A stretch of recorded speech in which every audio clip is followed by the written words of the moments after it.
The Commission on College Basketball sharply directed the NCAA to take control of the sport, calling for sweeping reforms to minimize one and done, permit players to return to school after going undrafted by the NBA and ban cheating coaches for life. The Independent Commission, led by former Secretary of State Condoleezza Rice, released a detailed 60-page report Wednesday, 7 months after the group was formed by the NCAA in response to a federal corruption investigation that rocked college basketball.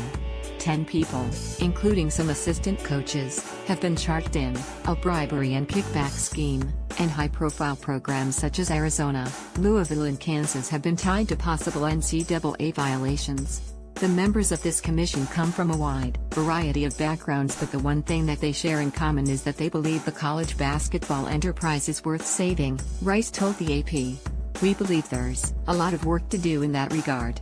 That the state of the game is not very strong. We had to be bold in our recommendations. Change coming? College Basketball Commission to release recommendations. Early entries, list of underclassmen entering NBA draft process. The Associated Press obtained a copy of the report ahead of Rice presenting its findings to top NCAA officials. It's not yet clear how the governing body would pay for some of the proposals, and some of the panel's key recommendations would require cooperation from the NBA, its players' union and USA Basketball. The commission offered harsh assessments of toothless NCAA enforcement, as well as the shady summer basketball circuit that includes AAU leagues and brings together agents, apparel companies and coaches looking to profit on teenage prodigies.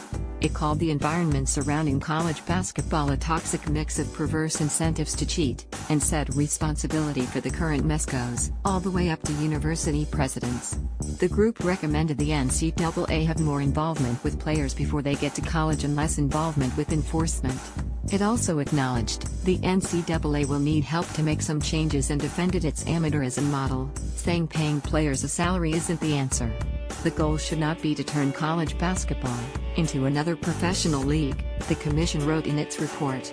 Rice was scheduled to present the commission's report to the NCAA's Board of Governors and Division I Board of Directors on Wednesday morning.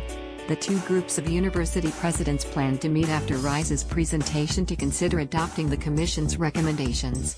If adopted, the hard work of turning the recommendations into NCAA legislation begins. NCAA President Mark Emmert has said he wants reforms in place by August. The commission does, too. And it wants to review the NCAA's plans for implementation before it goes before the boards for approval.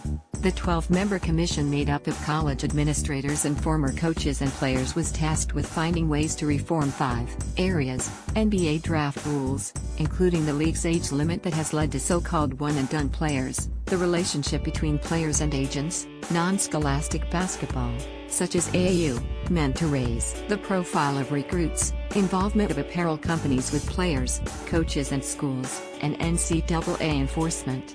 NCAA officials mostly stayed out of the process. Emmert and Georgia Tech President Bud Peterson were part of the commission, but not included in executive sessions when proposals were being formed. The commission spent 70% of its time in executive session, Rice said, and kept its work secret until Wednesday's reveal. The overarching message to those in college athletics: take responsibility for problems you have created.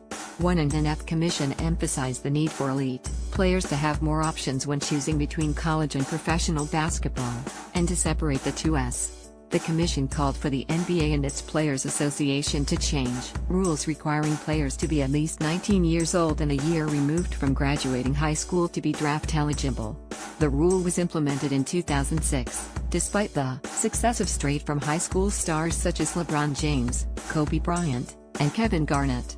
The commission did, however, say if the NBA and NBPA refused to change their rules in time for the next basketball season, it would reconvene and consider other options for the NCAA, such as making freshmen ineligible or locking a scholarship for 3 or 4 years if the recipient leaves the program after a single year.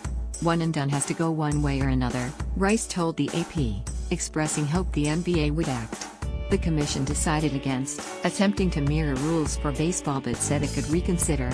Major League Baseball drafts players out of high school, but once an athlete goes to college he is not eligible to be drafted until after his 3rd year.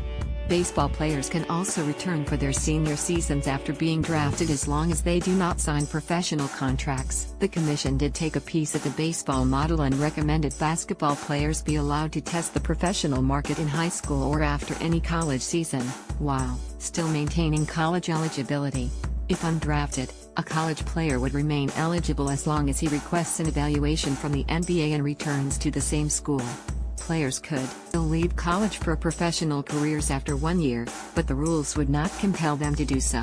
Enforcement Commission recommended harsher penalties for rule breakers and that the NCAA outsource the investigation and adjudication of the most serious infractions cases. Level I violations would be punishable with up to a 5-year postseason ban and the forfeiture of all postseason revenue for the time of the ban. That could be worth tens of millions to major conference schools. By comparison, recent Level I infractions cases involving Louisville and Syracuse basketball resulted in postseason bans of 1 year. In those cases, then Louisville coach Rick Pitino, who was later fired after being tied to the FBI investigation, received a 5-game NCAA suspension for violations related to an assistant coach hiring strippers for recruits, and Syracuse coach Jim Boeheim was suspended for 9 games for academic misconduct and extra benefits violations.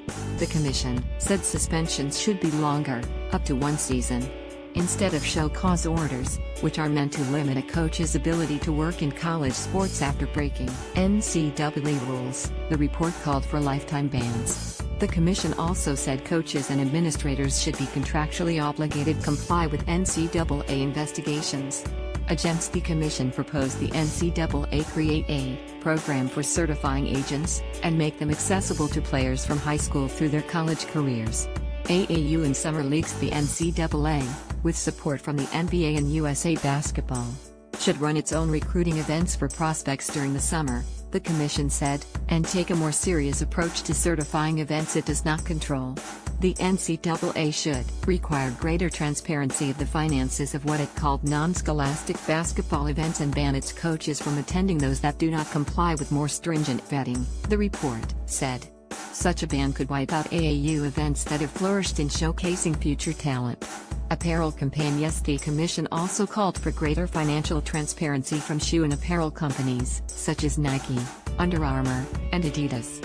These companies have extensive financial relationships with colleges and coaches worth hundreds of millions of dollars, and Adidas had 2 former executives charged by federal prosecutors in New York in the corruption case. The commission also called out university presidents, saying administrators can't be allowed to turn a blind eye to infractions. To that end, the commission said university presidents should be required to certify annually that they have conducted due diligence and that their athletic programs comply with NCAA rules. The commission recommended the NCAA Board of Governors, currently comprised of 16 university presidents and chancellors, include 5 public members with voting privileges who are not currently employed as university leaders. Finally, the commission admonished those within college sports who use the NCAA as a scapegoat for the problems in basketball, saying universities and individuals are accountable for keeping the game clean. When those institutions and those responsible for leading them short-circuit rules, ethics and norms in order to achieve on-court success, they alone are responsible, the commission wrote.